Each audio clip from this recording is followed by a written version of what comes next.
As the battle for West Bengal heats up, Trinamool Congress MP Abhishek Banerjee today took on the Election Commission for failing to provide answers to the questions that have been raised repeatedly by his party. This after a marathon meeting with the Chief Election Commissioner Gyanesh Kumar on issues around the special intensive revision of electoral rolls in the state. Abhishek Banerjee also said that attempts to question the EC on SIR were repeatedly diverted to unrelated topics such as citizenship. He also alleged selective leak of information about the previous meetings that were held between the TMC and the poll body to journalists, claiming that they had answered every question. Meanwhile, the BJP hit back, saying that the TMC is just trying to pick a fight with the poll body because they are desperate to win the elections. Remember, more than 58 lakh names were deleted during the SIR enumeration process in West Bengal. The ECI published the draft electoral rolls for the state on the 16th of December. The claims and objections period for this will run till the 15th of January 2026, with the final voter list for West Bengal scheduled to be released on the 14th of February next year. उनको लगता है गला उठा के बात करेगा और थोड़ा बहुत जोर से बोलेगा तो सब दम जाएगा। हम लोग जब बात करना शुरू किए, पहली बात तो जब कोई बोल रहा था वो रोकने टोकने लग गया। He started losing his temper. मेरे तरफ उंगली उठाने लग गया। फिर मैंने बोला, you are nominated, I am elected, आपका उंगली नीचे करके बात करिए। हम लोग जो यहाँ पे बैठा हुआ है जनता का वोट से चुना हुआ है। बीजेपी के बदौलत खाली आपका एक नोटिफिकेशन का बेसिस पे मैं यहाँ पे नहीं आया हूँ। We are answerable to the people at large. You are answerable to your masters. I am answerable to the people of my state, for whom we have come here to ensure none of them are left behind from the final electoral roll when the list is published. आप उंगली नीचे करके बात करिए। उनको लगता है कि हम जो बोलेगा वो सुन लेगा। If he has the guts and gall, let him release the footage. मैं उनको SIR पे सवाल पूछता हूं तो वो चले जाता है सिटीजनशिप पे। मैं उनको डिलीशन पे सवाल पूछता हूं तो वो चले जाता है इलेक्शन का फॉर्म 7 फिल करो। किसी का भी कोई कॉन्क्रीट जवाब, एक एक इशू जो हम लोग उठाए मैं आज सारे पत्रकारों के सामने बताना चाहता हूं। पहला तो हमने जो लॉजिकल डिस्क्रिपेंसीज के केसेस हैं, 1 करोड़ 36 लाख केसेस, और उसके अलग अलग 5-6 कैटेगरी बनाया गया है कि कुछ केसेस में पिताजी के साथ जो वोटर है उसका 15 साल का डिफरेंस है, इसलिए डिस्क्रिपेंसी में डाला है। कहीं नाम में कोई स्पेलिंग एरर है इसलिए डाला है, कहीं सरनेम में कोई स्पेलिंग मिस्टेक है इसलिए डाला है, कहीं ग्रैंड पेरेंट्स के साथ कोई एज डिफरेंस है तो डाला है, कहीं एड्रेस में कोई डिफरेंस है तो डाला है, लेकिन वो लिस्ट अभी तक पब्लिश नहीं हुआ है। कल रात को जब मैं दिल्ली आया तब मुझे पता चला कि AERO का जो लॉगिन है, ERO का नहीं, AERO, उस लॉगिन में पार्ट बाय पार्ट कुछ लॉजिकल डिस्क्रिपेंसीज के केसेस अपलोड किए गए, लेकिन उसमें भी जो ऐप के थ्रू अपलोड किया गया उस ऐप में भी बहुत सारे फ्लॉज हैं। देखिए, डेलीगेशन तो मिलने गए थे, लेकिन वहीं पर जैसा व्यवहार उन्होंने किया और जिस ढंग से चुनाव आयोग का साथ जबरदस्ती झगड़ा लगाने का कोशिश कर रहा है, इससे स्पष्ट होता है जो तृणमूल कांग्रेस का हालत बहुत खराब है। और उन्होंने इतना मुद्दा उतना मुद्दा करके सारे बात कह रहा है। वो मुद्दा माने तब भी इलेक्शन होगा, वो मुद्दा नहीं माने तब भी इलेक्शन होगा। तृणमूल कांग्रेस लड़े तब भी इलेक्शन होगा, तृणमूल कांग्रेस ना लड़े तब भी इलेक्शन होगा। बंगाल में सही समय इलेक्शन होगा, और जब भी इलेक्शन होगा भारतीय जनता पार्टी का सरकार होगा। Remember, Trinamool Congress has led the protests against the entire SIR process. In fact, West Bengal Chief Minister Mamata Banerjee has also called it a huge scam. Listen in. % টাকা আমাদেরই দিতে হয়, election এসে গেছে এবং SIR এর নাম করে গরিব সাধারণ মানুষের উপর অত্যাচার হচ্ছে। বলতে পারেন সাধারণ মানুষ আমায় উন্নয়নের কথা, উন্নয়নের পাঁচালী দেখে নেবেন।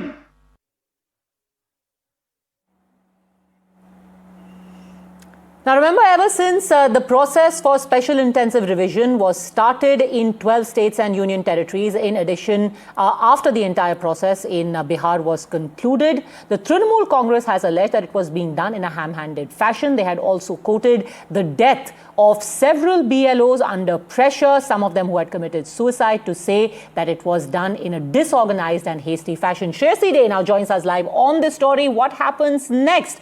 Already there have been multiple meetings that have taken place between the Election Commission and delegation of the Trinamool Congress, but they can't seem to find a meeting ground. Shreyasi. Well, yes. And what happens next? That answer has also been given by the Trinamool Congress. From the 2nd of January, Abhishek Banerjee will be holding campaign rallies across the state against SIR. This will also become the core campaign issue for the Trinamool Congress in the upcoming Vidhan Sabha elections.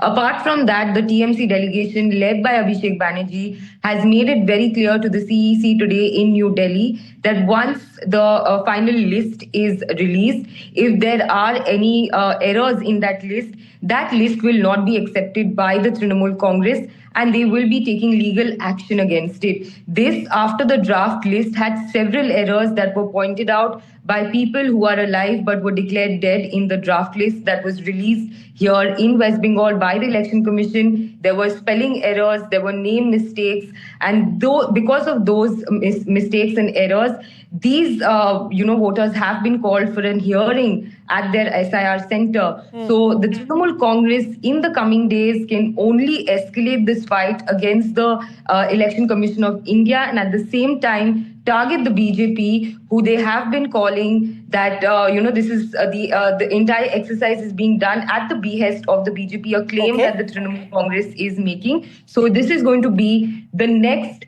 big flashpoint between the Trinamool Congress and the BJP here in West Bengal. The year hasn't started and already the fights are lined up for what happens in the next year. Thanks, Shreyasi, for joining us. The battle for Bengal is definitely going to be a heated one. Daggers are drawn ahead of the elections, which are going to take place 4 months from now.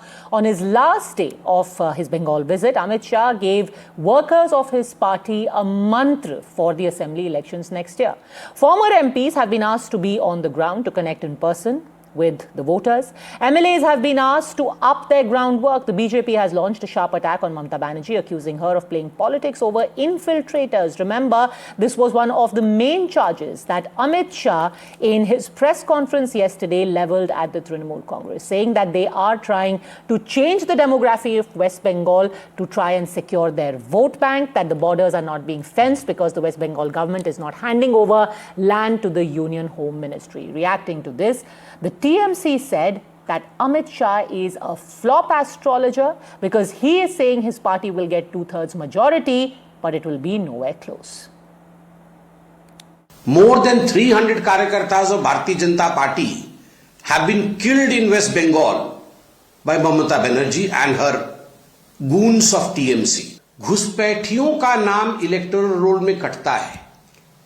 घुसपैठियों को बचाने के लिए ममता बनर्जी अपने ही देश के गृह मंत्री के लिए इस प्रकार के शब्दों का प्रयोग करती है, उनको धमकाती है, उनको कहती है हम आपको बंगाल की सड़कों पर उतरने नहीं देंगे. आप सोच के देखिए बंगाल कहां जा रहा है. ममता बनर्जी के तुष्टीकरण की राजनीति ने ध्वस्त कर दिया है बंगाल को. और ममता जी, आप ये जो धमकी गृह मंत्री को दे रहे हैं, ये धमकी केवल गृह मंत्री जी के लिए नहीं है, ये धमकी प्रत्येक भारतीय के लिए है. इस समय क्या स्थिति है, क्योंकि जब हम बात कर रहे हैं तो मुख्यमंत्री ममता बनर्जी ने दुशासन, दुर्योधन जैसे शब्दों का इस्तेमाल किया है गृह मंत्री अमित शाह ने. इसीलिए तो वो भाजपा के सरकार बनाना बहुत ज़रूरी है, क्योंकि किसी को भारत सरकार के नेतृत्व और एक पार्टी के हो सकता है, लेकिन माननीय गृह मंत्री जी या माननीय प्रधानमंत्री जी को दुर्योधन, दुशासन, ये बोलना हमारे संस्कृति नहीं है. पश्चिम बंगाल का संस्कृति को ममता बनर्जी खत्म कर दिए रहे. तो और भी सुरक्षा, बहुत सारे इश्यूज है, लेकिन ये भी एक इशू है कि बंगाली और बंगाल की जो संस्कृति उसको खत्म कर दे रहे. ममता बनर्जी ने अपने भाषण में ये भी कहा है कि वो तो हम लोग आपको होटल से निकलने दे पा रहे हैं, इसलिए आप लोग यहाँ पर आकर बैठक कर पा रहे हैं. ममता बनर्जी अभी दिन गिनती करना शुरू करना चाहिए, क्योंकि अप्रैल का इलेक्शन के बाद उनको रिटायरमेंट में भेजना हम लोग दायित्व लिए हैं। वो कोई होता नहीं है, ये सीरिया, अफगानिस्तान, बांग्लादेश या अभी का बांग्लादेश और पाकिस्तान नहीं है कि आप कंट्रोल करेंगे माननीय गृह मंत्री जी, माननीय प्रधानमंत्री ये या भाजपा का एक सिंपल कार्यकर्ता कहाँ जाएंगे कहाँ नहीं जाएंगे ये आप कंट्रोल नहीं कर पाएंगे, क्योंकि ये डेमोक्रेटिक कंट्री है। ये भाजपा, अमित शाह जी ये फ्लॉप एस्ट्रोलॉजर है। तो देखिए 21 में बोला था आप की बार 200 पार, वो तो 77 में ही लॉक हो गया था।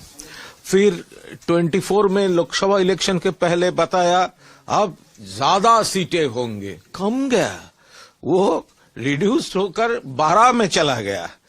तो अमित शाह मुंह में कहते हैं वो तो फ्लॉप एस्ट्रोलॉजर है और प्रैक्टिकली होता है पूरा ऑपोजिट। तो वो इस बार वो अभी 30 क्रॉस करने का ये जगह पे भाजपा नहीं है। बांग्ला लैंग्वेज को इंसल्ट किया भाजपा वालों ने, बंगाली स्पीकिंग को वो बांग्लादेशी बोल के दूसरे स्टेट में वो हैरास कर रहा है। Remember, the BJP and RSS have pitched the West Bengal elections as an existential battle, not just for the party, but for the entire country. However, the TMC and Mamata Banerjee are having none of it. एक ऐसी मजबूत राष्ट्रीय grid बनाएंगे जो बंगाल से घुसपैठ को समाप्त कर देंगी। इंसान छोड़ दीजिए, परिंदा भी पैर नहीं मार पाए, इस प्रकार की एक मजबूत ग्रिड की रचना हम करेंगे और न केवल घुसपैठ रोकेंगे, सारे घुसपैठियों को चुन चुन कर भारत के बाहर निकालने का काम भी भारतीय जनता पार्टी की बंगाल सरकार करेगी। একজন দুঃশাসন এসছেন বাংলায়, ভোট আসলে দুর্যোধন আর দুঃশাসনরা আসেন, ওদের চোখে দেখবেন, দু চোখে দেখলেই আতঙ্ক হবে, এই বুঝি কিছু ক্ষতি করতে এলো রে, এলো রে, এলো রে, এলো রে, গেল রে, গেল রে, গেল রে। দুঃশাসন বাবু এসছেন, শকুনি মামার চেলা চামুন্ডারা ঘুরে বেড়াচ্ছে আর বলে বেড়াচ্ছে বাংলায় নাকি 1.5 কোটি লোকের নাম বাদ যাবে। কেন? যারা সারা জীবন বাংলায় থেকেছে, বাংলায় তারা ভোটার,